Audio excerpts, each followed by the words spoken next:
Hello મિત્રો, કેમ છો? જય શ્રી કૃષ્ણ. આજે આપણે બનાવવાનું છે દહીં ભીંડાનું પંજાબી સ્ટાઇલમાં શાક. એકદમ સિમ્પલ અને સાથે ટેસ્ટી હશે. ખાવાની તમે એકવાર બનાવી ખાશો તમને મજા પડી જશે. હું એકવાર પંજાબ ગઈ હતી, મેં આવી રીતે સબ્જી ખાધી હતી. આજે તમારા જોડે વિડીયો શેર કરું છું. સારી લાગે તો પ્લીઝ એક લાઇક કરજો. ભીંડા ગુજરાતીઓના ફેવરેટ હોય છે, પણ આજે મારી રીતે બનાવજો તો તમને બહુ જ મજા આવશે અને ખાવાની મજા. આપણે ભીંડા સમાર દેવાના છે. ભીંડા મેં પહેલાં ધોઈ નાખ્યા હતા. ધોઈ અને કોરા પાડી દીધા છે. હું આવી રીતના ગોળ કટ કરું છું. તમે લાંબા પણ કટ કરી શકો છો. બંને સાઈડથી આવી રીતે એને ટીટા કાઢી દેવાના છે અને સરસ મજાના ભીંડા સમારી દેવાના છે. ટામેટાં આવશે, ડુંગળી આવશે, કયા મસાલા આવશે, પૂરો વિડીયો શેર કરી. તો એ ભીંડાનું શાક તમે એકવાર બનાવી ખાશો તમને બહુ જ મજા આવશે. આપણે બધા જ ભીંડા આવી રીતે સમારી અને રેડી કરી દેવાના છે.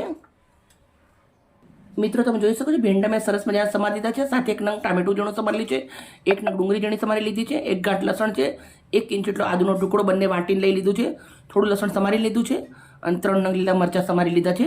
જે મસાલો કરો પૂરો વિડીયો શેર કરું છું તમારા જોડે. સૌથી પહેલાં કઢાઈ લીધી છે, ગેસ પર મૂકી દીધી છે. 1 ચમચો સિંગ તેલ મૂકું છું, ગરમ થવા દેશું. તેલ ગરમ થઈ ગયું છે, થોડા મેથીના દાણા નાખું છું, રાઈ અને જીરું નાખું છું, થોડું 4 નંગ લાલ મરચાં નાખું છું, થોડી હિંગ નાખવાની છે, ઝીણી સમારેલી ડુંગળી, ઝીણા સમારેલા લસણ અને મરચાં, વાટેલા આદુ અને લસણ. હવે આપણે ડુંગળી જોડે સાંતળી લેવાનું છે. કલર ચેન્જ થાય ત્યાં સુધી થોડું આપણે સાંતળી લેશું. ડુંગળી આપણી સરસ કલર ચેન્જ થઈ ગયો છે, પિંક કલરની થઈ ગઈ છે. તો હવે આપણે અંદર ટામેટાં નાખી દેવાના છે. ટામેટાં નાખ્યા પછી આપણે 2 થી 3 મિનિટ શેકી લેવાના છે. ટામેટાનો જે રસ બળે ત્યાર સુધી આને આપણે શેકી લેશું. ટામેટાં આપણા સરસ શેકાઈ ગયા છે. તો હવે આપણે અંદર સમારેલા ભીંડા નાખી દેવાના છે. સરસ મિક્સ કરી દઈશું. સાથે આપણે થોડું અંદર હળદર નાખી દઉં છું, 1 ચમચી મીઠું નાખી દઉં છું. સરસ મિક્સ કરી દઈશું અને લાળ બળે ત્યાર સુધી ભીંડાને શેકી લેવાના છે. 3 થી 4 મિનિટ લાગશે ભીંડા શેકશે. આપણે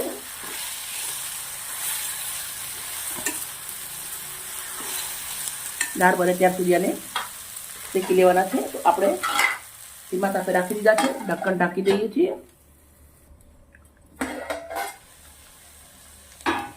ચેક કરી લેશું આપણે. ભીંડાના અંદર લાર બળી ગઈ છે, ભીંડા સરસ તળી ગયા છે. મસાલા કરી લેશું.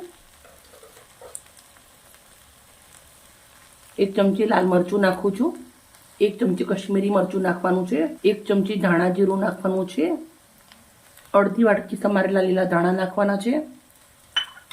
હવે આપણે આને મિક્સ કરી દેવાનું છે.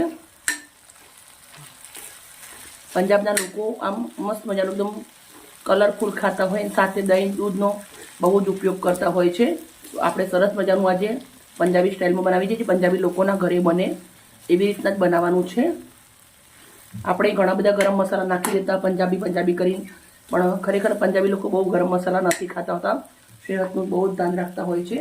હવે આપણે જુઓ, મેં 1 ગ્લાસ ભરી અને તાજું દહીં જમાયેલું છે. એને મેં આવી રીતે ચમચીથી ફેટી નાખેલું છે. આપણે એ દહીં નાખી દેવાનું છે અંદર.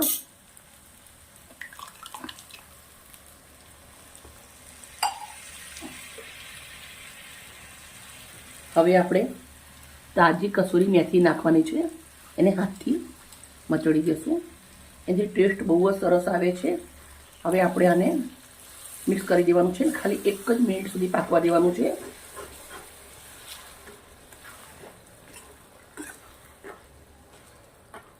મિત્રો તમે ભીંડાની કઢી, ભીંડાનું શાક બધું ખાતા જ હોય છે, પણ આ ખરેખર બહુ જ સરસ લાગે છે. હવે આપણે મસ્ત મિક્સ થઈ ગયું છે. 1 મિનિટ સુધી રહેવા દઈશું. મિત્રો તમે જોઈ શકો છો બહુ જ સરસ મજાનું શાક રેડી છે આપણું દહીં ભીંડાનું. તો ગેસ બંધ કરી દીધો છે અને મસ્ત એક પ્લેટ લીધી છે. પ્લેટના જોડે સર્વ કરું છું. મિત્રો મેં જ્યારે પંજાબમાં ખાધું હતું ત્યારે મકાઈના રોટલા જોડે ખાધું હતું. મસ્ત મજાનો નાના નાના મકાઈના રોટલા ચૂલા ઉપર બનાવેલા હતા, એના જોડે ખાધેલું હતું. પણ આના બાજરીના રોટલા જોડે સરસ લાગે અને આપણે ભાખરી રોટલી જોડે પણ બહુ સરસ લાગે. તો મારા ઘરે આજે હું ભાખરી જોડે જ ખાવાની છું. ભાખરી બનાવવાની વાર છે, પણ આપણું શાક બની અને રેડી થઈ ગયું છે. કેવું લાગ્યું મિત્રો? સરસ લાગ્યું ને? સરસ લાગ્યું પ્લીઝ એક લાઈક કરજો. ઓકે મિત્રો, બાય બાય. ગરમીની મોસમ છે, તમારું અને તમારા પરિવારનું ધ્યાન રાખજો. કાલે મળીશ નવી રેસીપી સાથે.